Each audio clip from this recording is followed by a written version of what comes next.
الإسلام ديني ومحمدا رسول. Assalamualaikum warahmatullahi wabarakatuh. Halo sobat iman di mana saja berada. Semoga dalam keadaan sehat dan lancar dalam segala hal. Marilah kita sempatkan bersolawat kepada junjungan Nabi Muhammad SAW sebagai bukti tanda cinta kasih kita kepada beliau. Semoga kita mendapatkan syafaatnya. Amin ya robbal alamin. Di video kali ini, kita akan membahas tentang kisah keluarnya Yajuj Majuj dan kemusnahannya jelang kiamat. Penasaran? Simak video ini sampai selesai. Namun sebelumnya jangan lupa untuk subscribe channel ini. Terima kasih. Yajuj Majuj adalah sebutan untuk kaum keturunan Nabi Adam alaihissalam yang kemudian menjadi salah satu pertanda datangnya hari kiamat. Pada umumnya, mereka digambarkan sebagai kaum yang gemar membuat kerusakan di muka bumi. Tak ada yang dapat menghalangi kedatangannya, kecuali hanya Allah Subhanahu wa Ta'ala. Secara etimologi Yajuj dan Majuj sendiri berasal dari bahasa Arab. Yajuj yang berakar kata ujaj, yang bermakna mengering setelahnya mengeras, dan satu lagi dari kata alaj, yang artinya ketika musuh datang dengan cepat sekali. Sementara itu, Majuj berasal dari kata maja, yang bermakna goncang. Menurut para ulama, Yajuj dan Majuj kemudian memiliki arti mengeras secara natural serta mereka datang dengan cepat kemudian tergesa-gesa, kemudian membuat keadaan menjadi goncang hingga tak ada orang yang sanggup menghadapi mereka, maka banyak orang yang harus lari dari mereka. Meski mereka masih berasal dari jenis manusia, Yajuj dan Majuj mempunyai ciri khas yang membuat mereka tampak berbeda dari manusia pada umumnya. Dalam satu hadis Nabi SAW disebutkan, Yajuj dan Majuj memiliki muka yang lebar, mata yang kecil, sipit, dan warna putih di rambut atas mereka. Bentuk wajah mereka dikatakan mirip perisai, hadis riwayat Imam Ahmad. Mereka juga nyaris tidak memiliki kemampuan untuk memahami bahasa atau perkataan yang dituturkan manusia. Sifat mereka juga dikatakan sangat keras, kasar, membunuh, sombong, biadab, merampok, gigih, senang berperang, merusak, memperkosa korbannya serta mereka tak menyukai umat suatu bangsa selain dari diri mereka sendiri. Kesombongan ini kemudian digambarkan juga di dalam sebuah hadis Nabi Muhammad, ketika mereka berhasil membunuh seluruh penduduk bumi, maka mereka juga melemparkan anak panah dan tombak ke atas awan. Mereka beranggapan bahwa mereka berhasil membunuh penduduk langit yaitu para malaikat karena anak panah dan tombak mereka kembali dengan berlumuran darah. Dengan semakin dekatnya hari kiamat salah satunya ditandai dengan kemunculan Yajuj dan Majuj. Dalam Al-Quran Surah Al-Kahfi ayat 94 dinyatakan, keduanya adalah kaum yang suka berbuat kerusakan di muka bumi. Yajuj dan Majuj merupakan dua istilah yang selalu disebut bersamaan. Kedua istilah tersebut dapat ditemukan dalam Al-Quran, hadis, dan juga kitab-kitab suci terdahulu. Pertanyaannya, siapakah Yajuj dan Majuj itu sesungguhnya? Dari mana mereka berasal? Sampai hari ini, suku bangsa yang disebut Yajuj dan Majuj masih menimbulkan perdebatan. Ada yang menyebut mereka sebagai bangsa Tartar, Mongol, Cina, dan sebagainya. Ada pula yang menganggap Yajuj dan Majuj sebagai nenek moyang bangsa Turki. Namun demikian, identitas mereka sesungguhnya hanya Allah Subhanahu wa Ta'ala yang tahu. Ibnu Katsir menerangkan, Yajuj dan Majuj adalah keturunan Adam alaihissalam. Silsilah mereka dikatakan berasal dari keturunan Yafits bin Nuh alaihissalam.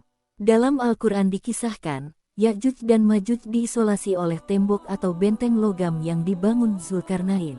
Sebuah lukisan Iran kuno yang berasal dari abad ke-16, menggambarkan pembangunan sebuah tembok. Lukisan oleh Qasim dari abad ke-16 ini kemudian diilustrasikan dari Al-Quran, manusia membangun tembok dalam menghalangi serangan Yajuj dan Majuj.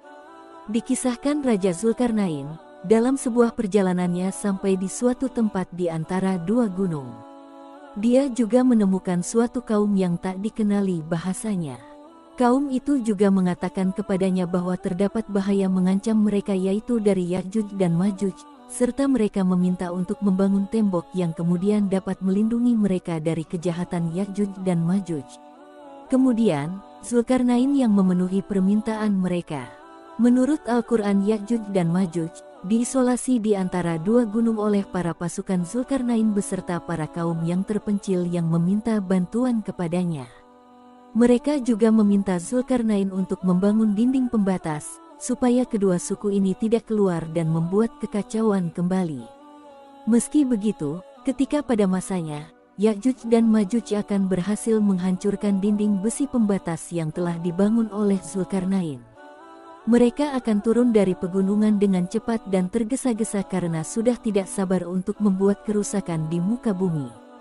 Syekh Ibnu Baz rahimahullah dalam kitab kumpulan fatwanya menuliskan, Ya'juj dan Ma'juj akan muncul di akhir zaman, yaitu setelah keluarnya Dajjal dan turunnya Nabi Isa bin Maryam alaihissalam. Jumlah Ya'juj dan Ma'juj juga terbilang sangat besar sehingga ketika mereka turun dari tempat persembunyiannya, seakan-akan terlihat seperti air bah yang mengalir. Dalam hadis lain yang diriwayatkan oleh Imam Bukhari disiratkan bahwa populasi manusia biasa dibandingkan Ya'juj dan Ma'juj adalah 1:999. Sementara, hadis yang diriwayatkan oleh An-Nuwas radhiyallahu anhu mengungkapkan, ketika Allah subhanahu wa ta'ala mengeluarkan Ya'juj dan Ma'juj dari tempat persembunyiannya, mereka segera turun dengan cepat dari bukit-bukit yang tinggi. Selanjutnya, gerombolan atau barisan pertama dari mereka melewati Danau Tabariyah dan kemudian meminum habis semua air dalam danau tersebut. Hadis riwayat Muslim at-Tirmidzi, Abu Dawud, dan Ibnu Majah. Allah Ta'ala berfirman, hingga apabila dibukakan tembok Ya'juj dan Ma'juj dan mereka turun dengan cepat dari seluruh tempat yang tinggi. Dan apabila sudah dekat kedatangan janji yang benar kiamat, tiba-tiba terbelalaklah mata orang kafir. Mereka berkata, aduhai, celakalah kami, sesungguhnya kami adalah dalam kelalaian mengenai ini, bahkan kami adalah orang yang zalim. Quran Surat Al-Anbiya ayat 96-97. Lepasnya Ya'juj dan Ma'juj dari tempat persembunyian mereka merupakan salah satu tanda semakin dekatnya hari kiamat. Ketika mereka menguasai dunia, tidak ada yang sanggup menghentikan mereka, termasuk kaum muslimin yang pada saat itu hidup bersama Nabi Isa alaihissalam. Saat Ya'juj dan Ma'juj merajalela, umat manusia akan mengalami kesusahan berkepanjangan. Pada zaman Ya'juj Ma'juj banyak kaum muslimin yang menderita, hidup serba susah dan sengsara, bahkan tidak sedikit di antara mereka yang meninggal karena sulit mendapatkan makanan dan air. Semua tanaman dan air habis dilalap oleh Ya'juj Ma'juj. Karena itu, kaum muslimin bersama dengan Nabi Isa alaihissalam mengungsi ke Gunung Tur untuk menyelamatkan diri dari kerusakan yang dilakukan oleh Ya'juj Ma'juj. Di gunung itu pun kaum muslimin lama-kelamaan juga kesulitan makanan, persediaan bekal yang dibawanya habis. Untuk turun ke gunung tidak mungkin, di samping tidak ada makanan di bawah, juga khawatir akan menjadi mangsa Ya'juj Ma'juj. Akhirnya, satu-satunya jalan adalah memohon pertolongan kepada Allah Ta'ala. Nabi Isa alaihissalam dan kaum muslimin kemudian berdoa kepada Allah agar Ya'juj Ma'juj dimusnahkan. Allah kemudian mengabulkan doa Nabi Isa dan kaum muslimin tersebut, dengan menurunkan ulat yang banyak sekali untuk mengerogoti leher Ya'juj Ma'juj. Ada yang berpendapat, Allah menurunkan penyakit hidung pada Ya'juj Ma'juj. Dalam waktu singkat seluruh Ya'juj Ma'juj mati secara bersamaan, tidak ada yang tersisa. Dalam riwayat yang lain disebutkan bahwa matinya Ya'juj Ma'juj itu disebabkan amukan angin Taufan, yaitu angin yang pernah digunakan untuk membinasakan kaum Ad. Akibat dari besarnya tiupan angin tersebut, dalam waktu 1 jam Ya'juj Ma'juj sudah mati semua, tidak ada yang tersisa. Nabi Isa alaihissalam dan kaum muslimin kemudian bersyukur kepada Allah atas pertolongannya. Namun mereka masih dihadapkan oleh kesulitan yang lain, yaitu banyaknya bangkai Ya'juj Ma'juj yang berserakan di mana-mana, apalagi bangkai-bangkai tersebut sudah membusuk yang baunya menusuk hidung. Lalu Nabi Isa alaihissalam dan kaum muslimin berdoa kepada Allah agar bangkai-bangkai Ya'juj Ma'juj itu dihilangkan dari permukaan bumi. Tidak begitu lama doa mereka dikabulkan. Allah mengutus ribuan burung yang besarnya seperti unta. Burung-burung ini menyambar setiap bangkai Ya'juj Ma'juj sampai habis tidak tersisa, lalu bangkai-bangkai dibuang di tempat yang dikehendaki oleh Allah Subhanahu wa Ta'ala. Melihat adanya pertolongan Allah ini, Nabi Isa dan kaum muslimin memanjatkan syukur kepadanya.